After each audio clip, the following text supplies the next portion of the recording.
আপনারা কেমন আছেন? আশা করি খুব খুব ভালো আছেন। আমি তানিয়া আপনাদের জন্য আরেকটি নতুন ব্লগ নিয়ে হাজির হয়েছি।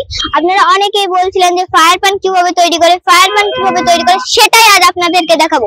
আর কি কি মশলা লাগে সেটাও আজ আপনাদেরকে দেখিয়ে দেবো। দোকানের নাম হচ্ছে রাজু এন্ড ডেকোরেটর। ও হ্যাঁ, আপনাদেরকে একটা কথা বলা হয়নি, এখানে আসলে কিভাবে আসতে হবে।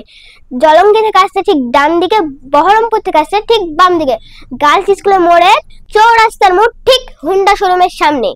লোকেশনটা কিন্তু ভুলবেন না, গার্লস স্কুলের মোড়ের ঠিক বাঁ দিকের দোকানটা। তো আপনারা আমার সঙ্গে আসুন। রাজু কাকুর দোকান আপনাদেরকে এবার ফায়ার পান বানিয়ে দেখাবে। চুন মাখালাম, হোয়াইট দিলাম, এবার সুপারি দিলাম, কাঁচা সুপারি, তারপরে কাটিং সুপারি, তারপরে পাপড়ি সুপারি, তারপরে ভাজা মুড়ি, তারপরে মিষ্টি সুপারি, মিক্সচার মশলা, আবার মিক্সচার মশলা, নারকেল দিলাম, চেরি কাটা দিলাম, জোষ্ট মধু দিলাম, লবঙ্গ দিলাম, দারচিনি দিলাম, জিরা দিলাম, ভিজা সুপারি দিলাম,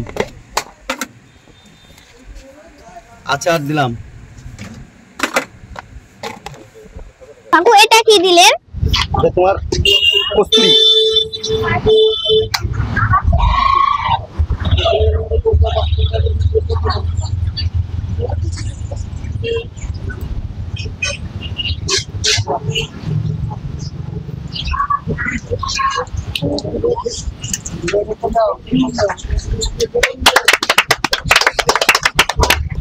কাকু তাহলে আপনার ফায়ার পান কেমন লাগলো? ফায়ার পান খুব সুন্দর লাগলো, নাম শুনে এসেছিলাম, ফায়ার পান নিলাম এবং টেস্ট করে দেখছি, খুব সুন্দর লাগছে, খুব ভালো লাগছে। কাকু আপনাদেরকে ভিতরে দেখছি, আপনাদের বাড়ি কোথায়?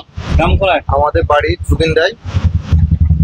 ভেতরে দেখছি বলতে রাজুর সঙ্গে একটা সম্পর্ক আছে, রাজুর দোকানে পানটা খেতে খুব ভালো লাগে, তাই ওখান থেকে জুগিন্দা থেকে প্রায় 5-6 কিলোমিটার রাস্তা অতিক্রম করে এসে রাজুর দোকানে একটি পান খাবো বলে আসি এবং অন্যান্য জিনিস প্রয়োজন হলেও নিয়ে যাই।